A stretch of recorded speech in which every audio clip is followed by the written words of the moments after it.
Hi guys, and welcome back to my channel. Recently, I shared my world overview video, and many of you were interested in how I got my game to look so realistic. Today, I'm going to share with you guys some tips and tricks on how to make your save file realistic aesthetically, and a few gameplay tips that I use to connect with my characters. First, let's talk about map overrides or map replacements. There are many of these online, however I prefer to use these by 20th Century Plumb Bob because they're so detailed. A gameplay tip that I use is to play with limited worlds. I usually start with a blank save file, linked in the description below, and populate worlds that are similar in style and climate, like Willow Creek and Magnolia Promenade. This helps keep my game realistic so that my Sims aren't traveling to Tartosa on a random Tuesday. As you guys can see, Willow Creek is populated and other worlds are not. My favorite gameplay tips to use for realism is to use world lighting mods. This can make such a big difference in your game. I play on a MacBook, so I'm not able to use Reshade. However, I do use the Sunblind mod by Softer Haze. This allows my world to have different lighting, better lighting throughout the day, throughout the sunset, the night. It just looks so much better and it enhances your game tremendously. I also recommend using a sim lighting mod. I use this one by Northern Siberia Winds.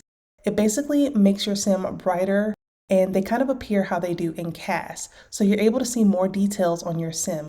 For instance, this sim's outfit, you can see the details perfectly. Her jewelry, her clothing, the texture of her clothing, even down to the soles of her feet. My next tip is to populate your world with realistic homes. Sometimes I create my homes from scratch. Most of the time I download them from the gallery and renovate them.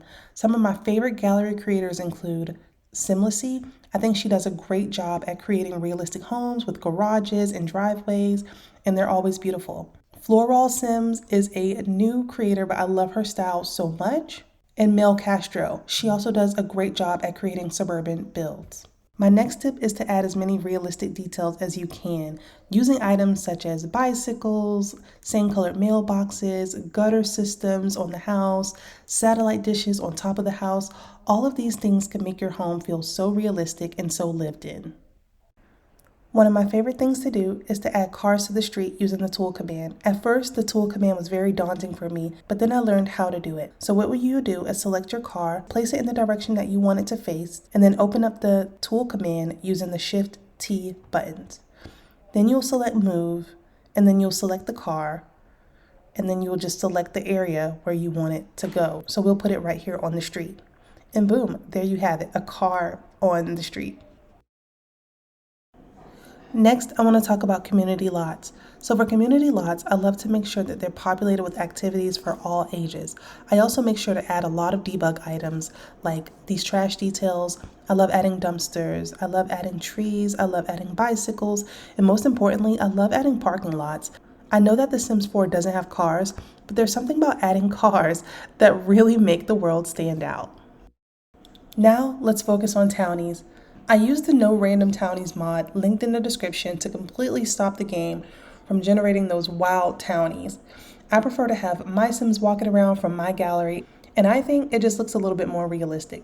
To do this, I use MC Command Center to populate my world with my own Sims. So click on any computer, go to MC Command Center, select MC Population, select Populating Settings, import tray settings, and then import tray %. I use 100% so that all 100% of populated townies will be mine. As you can see, you can explore other settings, but my favorites to include are include clothing. Click on this to ensure that your Sims will be populated with their original clothing, including custom content. I also like to use import sim name. I do skip if name exists because I don't need two Avery Allens walking around. And lastly, I use the import bypass appearance. This ensures that the Sims maintain their physical attributes like their size, their age, and their physique. So make sure that's enabled. Some of my favorite gallery creators for Sims include Jen2606 or Xurban Sims here on YouTube, Ocean Sims for obvious reasons, and Sims on the Rope. They create amazing townies and NPCs for service Sims. Once I find a family that I like, I simply save them to my library. And once they are in my library, MC Command Center will randomly use them as townies based on the options we selected. As you can see, I usually just add a bunch of single Sims to one household specifically for this purpose. You all may spot someone familiar from our current Let's Play.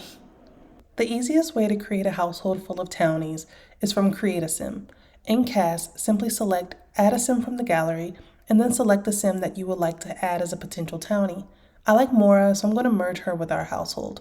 And there she is. Just keep repeating this until you have a full house. I also like these 4 brothers from Ocean Sims, so let's merge them. And there you have it.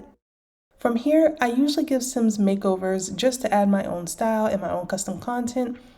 I will be creating a more in-depth video about how I create Sims and Create a Sim, so just stay tuned for that.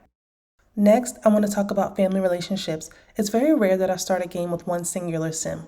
I always make sure that I give them at least one friend or family member so that we have some sort of connection and a little bit more personality. Speaking of personality, I highly recommend the Lifetime Aspirations mod. This mod expands the normal base game aspiration and adds a few new custom ones so that they're more realistic.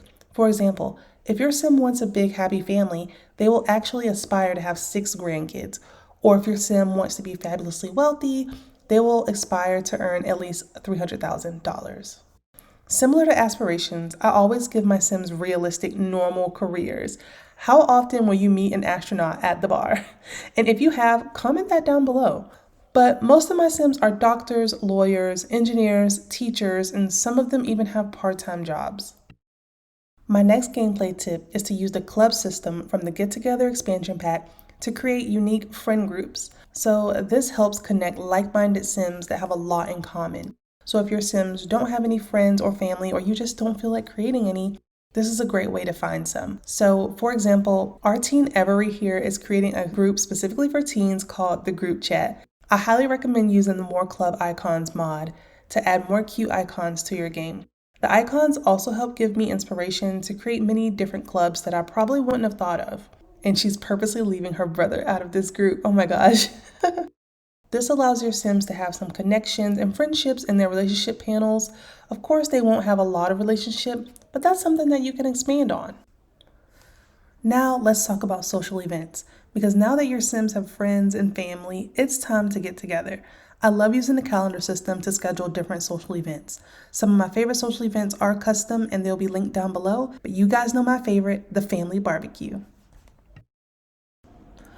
My last tip is to play with aging off.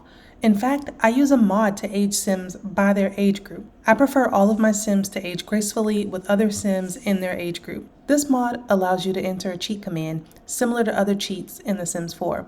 For example, when I enter the cheat, age_up_all children's sims will age together. You can do this for almost every age group. This helps me manually control all age groups individually. And that is all, you guys. Again, I just want to thank you all for making it to the end of this video. Like I mentioned before, all of the mods and recommendations that I mentioned in this video will be linked in the description below.